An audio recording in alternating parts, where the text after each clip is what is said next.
Okay, welcome back to our class. This is actually the first class of a new semester.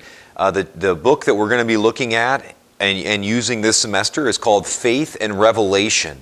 And so we're on chapter 1 today, which is the thirst for God. And super excited about this topic because I think it's one that when I was kind of going through the seminary and so forth, it really helped me. A lot of these topics that we're going to talk about today really helped me kind of see for the first time, like really kind of appreciate my Catholic faith. And there was a lot of stuff that hit me in all of this that I think is super important.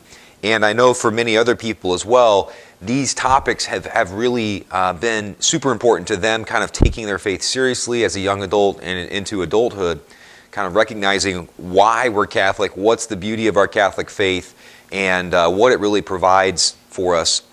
So anyways, I want to just dive in. And we're going to get a couple of definitions and types of things out of the way. If you've been with us in other semesters, we've talked about some of this already.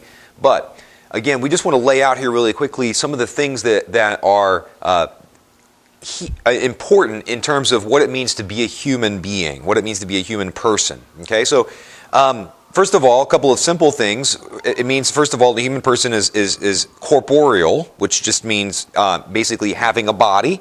So as a human person, we have a body, but then also we have this rational aspect to it, the ability to reason or think. So we're people who have bodies, but also the ability to reason. We then kind of a couple of other things that we can kind of say through faith and through revelation, through what's revealed to us by God.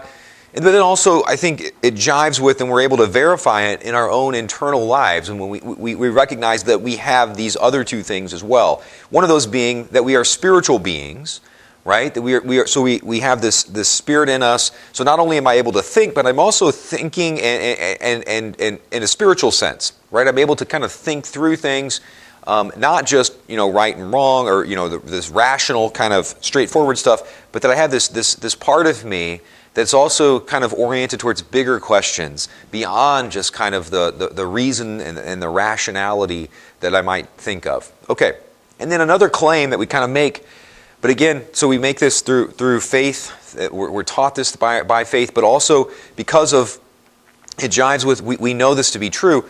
To be a human person is to be someone who desires and seeks happiness, right? Who desires and seeks happiness. That's going to be a crucial point for us, right? And I think if you ask yourself right now, you maybe have never thought of it that way, but ask yourself, do you desire happiness, right? And the answer to that is yes. And in fact, most of the decisions that you make are based around happiness. Either, trying to acquire it now, trying to acquire it, do some things so that I will acquire it later. But anyways, most of the things that we do in our lives as human beings, there's this desire for happiness and we're seeking it. Okay, so these are some of the claims that we're going to make about what it means to be a human person. So as we think about happiness, which is going to be what most of this class is about, happiness, by that we don't mean, of course, the happiness in the sense of a 2-year-old at a birthday party. We're talking about a deeper sense of peace, fulfillment, whatever word you want to use there, but I think happiness probably is just as good as any other word. Okay, so where is it to be found? Right? That's a question. Where is happiness to be found? Because there's a lot of people out there, and that's been the case forever, who are going to tell you where you can find happiness, right? But let's think about for a second, let's kind of do our own little experiment here, and let's think about, forget for a second the church, forget the Bible, forget God, and we can just recognize, again, as we were saying, that we do have this desire to be happy. Even if the church doesn't tell me that, even if I don't believe in the church, I don't believe in God, I don't believe in any of that stuff, we experience a desire for happiness. And so what I want us to think about, and what the church invites us to think about, is the thinking through, okay, I desire happiness, but what's the end, right? So if I think about this, if I'm on this kind of this arc, that in any decision that I'm on, I have this arc. We talk a lot in the Catholic faith, and here we're going to get into a little bit of philosophy, but it's okay. You'll survive. Okay, the end of things. So I'm desiring something. I'm desiring happiness, or I make this decision. But what's the end of it? What is the end in which I'm aiming for? What is the end in which this is destined or going toward? Okay, so for example, one example here that we talk about a lot, right? Eating, okay?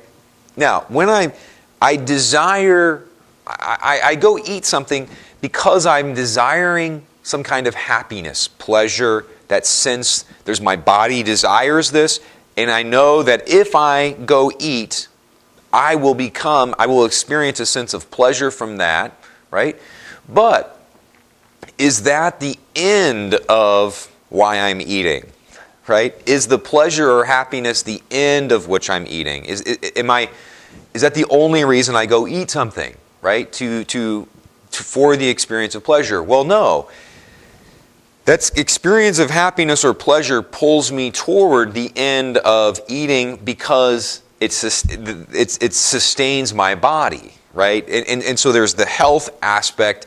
The end of it is eating so that I don't die, right? And so happiness, in that sense, pleasure, isn't the end of what I'm doing, right? It's part of the journey towards eating so that I can survive, right? So our body, we have through nature, we have lots of these things where we receive pleasure for doing something that has as its end something different than the pleasure itself, okay? So it's important for us to make that distinction, right? Some of the things in life are pleasure, happiness, that is short-term, that I have through nature because I am pulled by nature towards these ends. I want to survive that end of reproduction, right? So a lot of the pleasure and happiness and things that come through sexuality are there in order to for the end of helping populate and continue to reproduce. All of those kinds of things. Eating, sleeping, right? I enjoy sleeping. It feels good when I sleep. But that's really about survival again as well. That's the end of it. Okay? So, we have these shorter term happiness, pleasure things that are there, but the end of them is something different. Okay? What we want to think about, and this is what a lot of the church has always talked about, philosophers, theologians going way back, think about what makes you truly happy. Not just in the short-term sense, right? But what are the things that really begin to make us truly happy, right? And so it's important, I think, for us, and that's a central question, right? Is there a thing where at the end of what I'm doing, there is this happiness, this peace? So not just where can I find happiness in a short-term sense, but where might we find happiness as the end in itself, right? Is it possible for us to find that? And the church says, we believe as Catholics that absolutely it is, okay? So, some of the time though, we rebel against. Well, let me go forward to this slide here. Okay, so we were talking about where might I find this end of happiness in its truest sense, and not just a short-term sense, but maybe if I'm having these, is there a place in which I might find that at the end of the rainbow, right? In a sense, so not just the short-term things. And we talk about that as God. That is what God is in the Christian understanding, in the Catholic understanding. Now, we've lost that in many ways. We've lost that definition of God, right? But what does Jesus say? Jesus says, I came that you might have life and have it to the fullest, right? Jesus is saying, I came to show you the way, not just to happiness in heaven, but also to say, here is the end of what you're looking for, even now. So both in the short-term sense and in the long-term sense, the fullest sense, Jesus is saying and points us towards God. And says God is the desire of everything that you're looking for and the fulfillment of that, right? St. Augustine says, our hearts are restless until they rest in God. Until our hearts rest in God, and when we give ourselves over to God, what the Catholic Church is saying, and what the Church has always taught, what we find if we really look in Scriptures is, that's why I follow God. I have this desire for happiness. I've tried everything else, but all the other stuff is short-term, right? But it's when I finally trust that God is the source of my happiness, and that it is God who will give me rest, peace, fulfillment, all those good things, that it is only there when I start to believe that I find what I'm looking for. Right? I find what every human person is searching for. And St. Augustine, again, is the perfect person. He tried everything else. He tried sex, food, drugs, alcohol, everything. He lived a very worldly life, and it's like the prodigal son.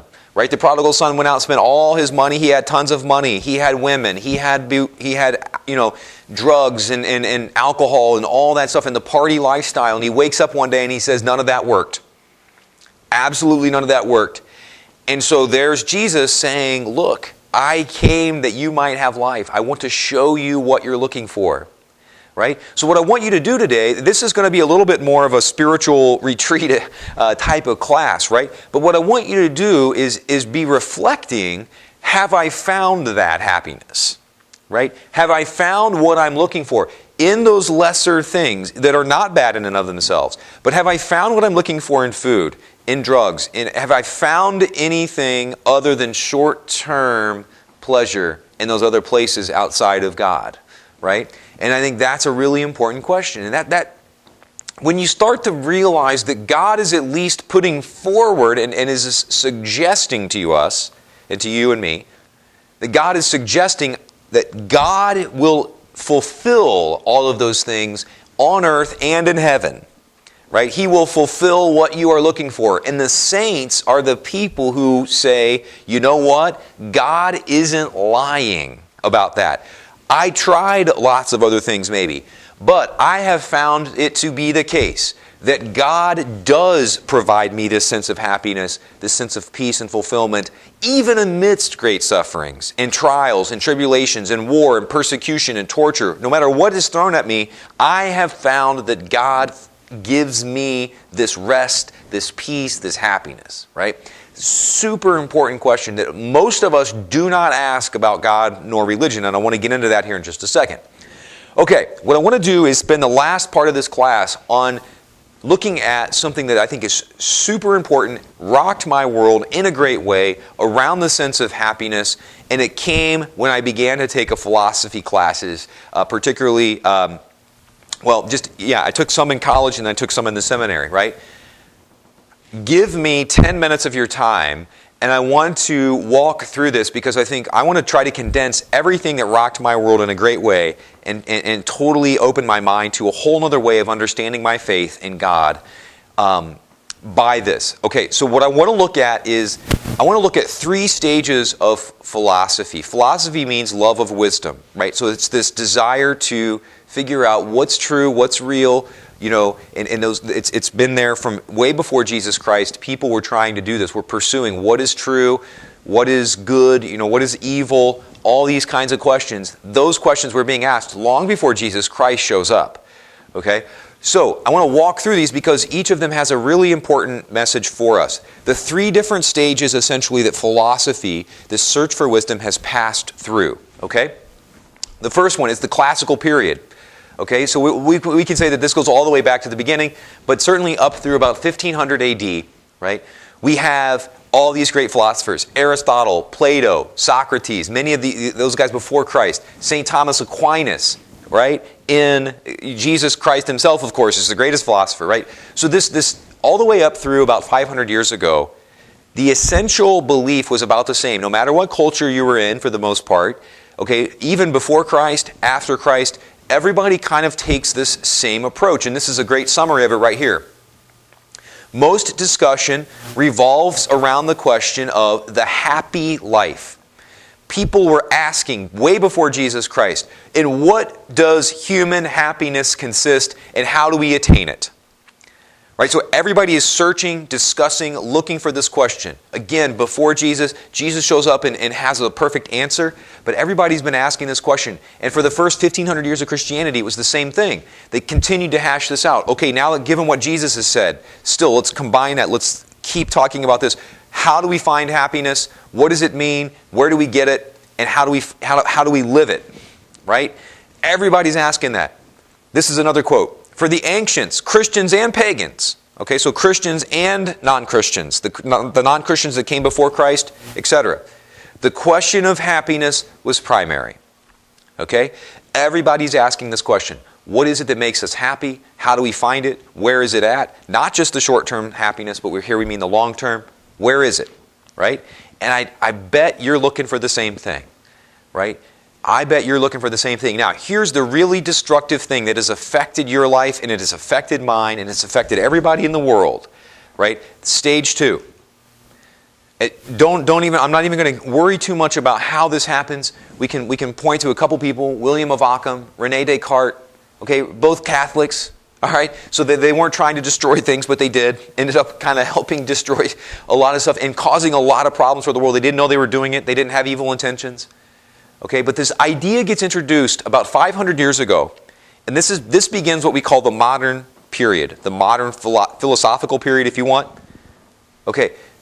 It starts with this idea, but then it says essentially that God asks things of us, but you and I don't know why God's asking these things of us. Okay? So they're saying there's all these laws that God has given.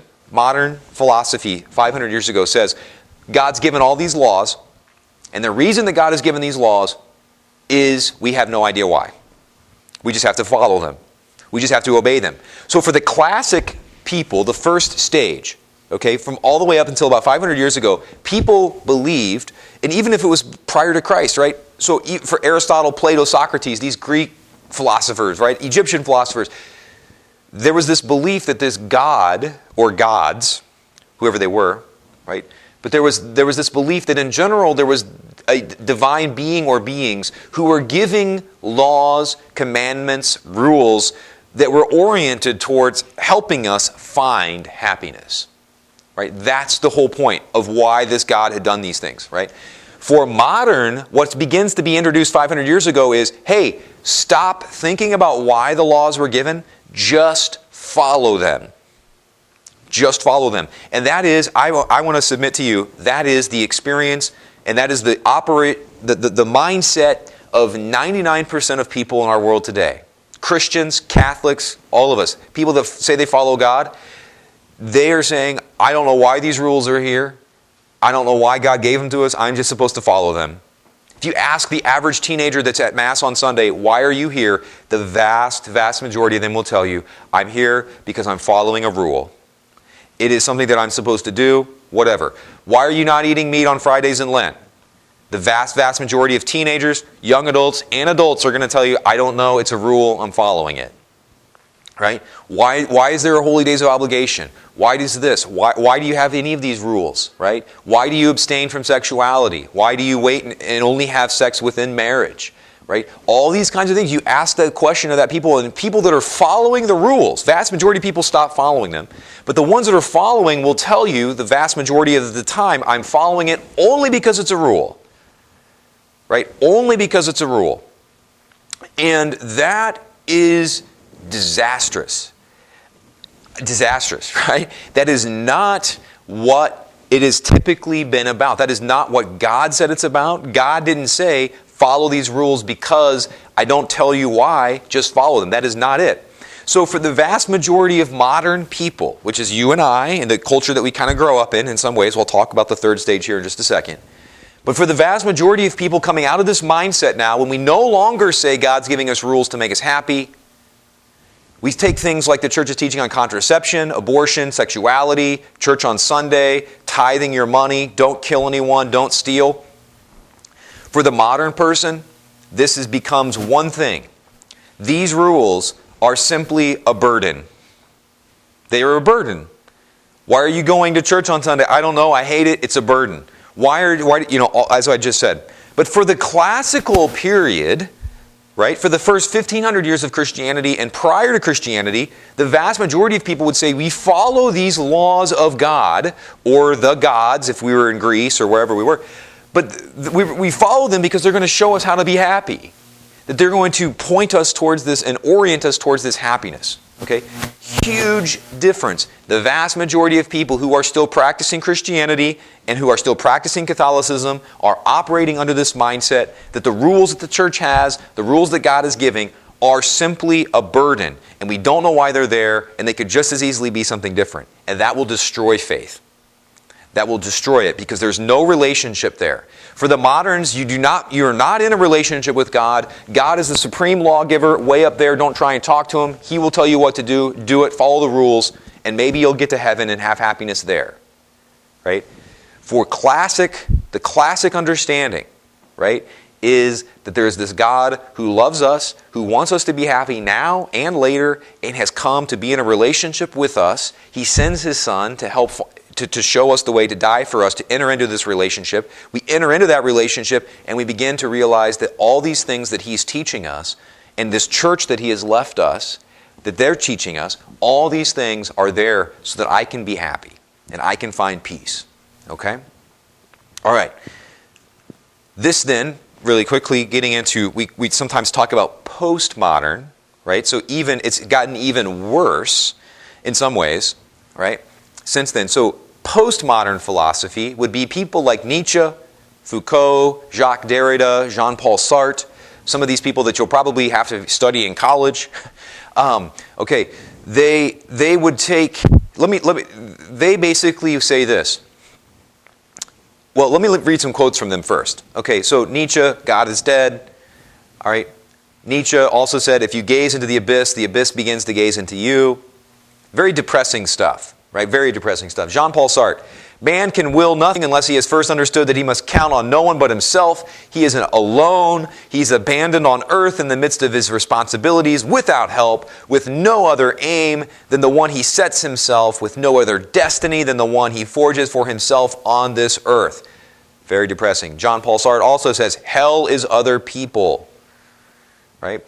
Another quote from Sartre, anything would be better than this agony of mind, this creeping pain that gnaws and fumbles and caresses one and never hurts quite enough. And every existing thing is born without reason, prolongs itself out of weakness, and dies by chance. Jean-Paul Sartre. These people, this postmodern worldview is essentially an atheistic one. Okay? But in some ways, it's actually helpful because it shows the problem of the modern mindset. It really just takes what we were talking about here. Postmoderns take this modern worldview and apply it to its fullest and logical conclusions. So really, there's either this kind of God, this classical understanding of God that comes to be in a relationship with us and show us how to be happy, or there really isn't a God. This middle ground of modern lawgiver, God is a lawgiver, just obey, is really idiotic. Okay, it ultimately fails, and that's where these postmodern people eventually come in. So, let me look, I put a little chart here together, if you can see this. The first question, is there a God? The classical people would say yes, the modern person would say yes, and the postmodern would say no, there isn't a God. Right? It's a disaster. We're all here by chance. God is, hell is other people. Okay. Now this is though important. What does God ask? Okay. So if we ask this question, what is it that this God is asking? Well, first of all, for the postmodern, they'd say there is no God. So that question's out. But for the modern, what is God asking? God is asking us to follow laws. And so for the classical person as well, what is God asking? God's asking us to follow laws. But here's the difference. Why? Why is God asking us to follow these laws? The classical person says, for our happiness. The modern person says, we have no idea why this God is asking us. And the postmodern says, there is no God at all. This distinction right here is the super important one. Both classical and modernists believe that God is asking us to follow laws. But the reason is the difference. The classical person says God wants us to follow laws for our happiness. The modern person says we don't know why God's asking us to follow these laws. Just shut up and follow them and do them. Right? It's a terrible notion. Okay, now what I want to do is I want you to ponder these questions, and then what I want you to do for your homework is to write up 2 paragraphs kind of explaining, how would you explain this to someone else? Right? And what have you learned from this? Right? So just write a reflection, about 2 paragraphs. You can write more if you want, but that's your homework. But I want you to I'm going to ponder these questions And I want you to just sit with these and think about these for a little bit, maybe pray over these, because this is a super, super important question for a teenager, a young person to work through these issues, right? Okay, how do I view God? Someone who wants what is best for me, or an anonymous lawgiver? That's one question you can think about. How do you view God? Is God somebody who wants what's best for you, or is this anonymous lawgiver who's waiting to punish you? Another question that I want you to think about a little bit. Why are we going to Mass? Why are you Catholic? Because God said to do it, or is it because God wants us to be happy? Okay, why are you going to Mass? Why are you Catholic?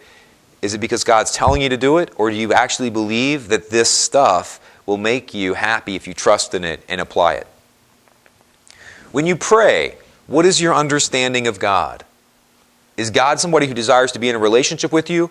Or when you pray, is it just talking to the lawgiver, right, who is very distant and far away from you and doesn't necessarily want to be in a relationship with you?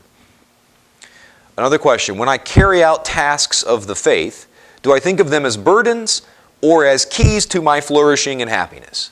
Right, that's a great question to ask, right? That's a great question to pray over. When I do these things that my faith asks me to do, when I go to Mass on Sunday, when I abstain from certain things that I know are wrong, when I go to confession, when I've fallen, when I do all of these things, do I think of them as burdens, or do I think of them as these are things that will lead to and help me become happier? Super important question. Another question, do I view the world as a machine or as a place of wonder? Do I view others as machines, right? Or as miracles? Is my time wastable? Or is every moment something that's miraculous? And then finally, did God make me to be happy? Am I happy? If I'm not happy, is it because I'm working against what God is telling me to do? Right? Is that maybe the source of your unhappiness? So I hope and pray that you're able to sit with these questions, digest them, think through them. These are super important. These are going to be questions. These questions are the things that you ought to be asking before you live out and start practicing your faith. These are things that you'll need to square away with. And if you were doing them for the wrong reasons before, if you start to think about and re-understand God as God rightly is, it will change everything. It changed everything for me, right? And I hope that it changes everything for you if you're operating maybe out of that lawgiver mindset. Okay? Realizing that Christ is desiring to be in a relationship with you, that God wants your happiness now and later, living according to God's rules and laws are things that are going to make you happy now, and that other things are things that will not make you happy at all. So I want to that concludes our opening chapter for this class. I hope that something in there has helped you. If you have any questions or you ever need anything, if I can ever help with anything, please do not hesitate to let me know. And I hope and pray that you have a great week. God bless.